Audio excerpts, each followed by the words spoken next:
You're watching South Today, coming up on tonight's programme.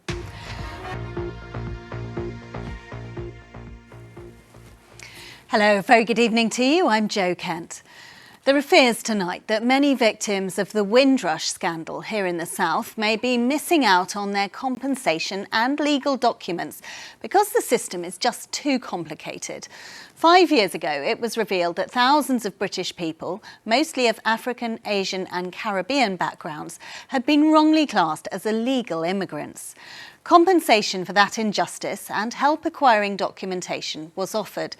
But today, 75 years since the arrival of the SS Windrush, support groups fear people are being deterred from applying for what's rightfully theirs. Matt Treacy has the story. Wilson ending that report. Well, Simon Pirrie is a social justice lawyer and is helping Paul, who you also saw in that film. I spoke to her earlier from our Nottingham newsroom and asked her how many people she feared were not coming forward. Around 6. The main reason is that they're being deterred.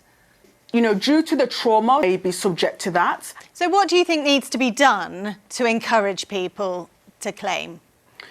We need more community engagement of claimants who have received the compensation. What advice would you give to someone who maybe is a bit scared to come forward but is entitled to claim?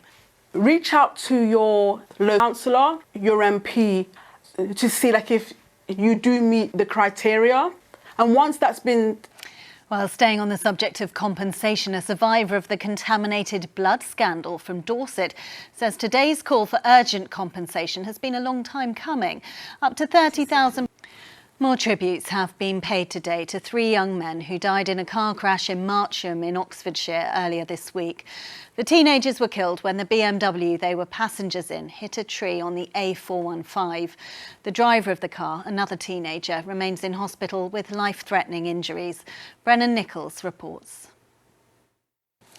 The parents of murdered teenager Ollie Stevens believe progress is finally being made to change laws on social media after peers debated their online safety bill in the House of Lords this afternoon.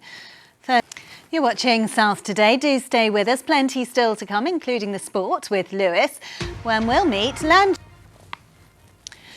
When Kitty Rogers' baby died, she wanted to create a memorial to her. So she planted an apple tree, a living, lasting reminder of her little daughter, Evelyn. Now that tree has been vandalised and a heartbroken Kitty is appealing for help to find out what happened. Bryony Leyland's been speaking to her.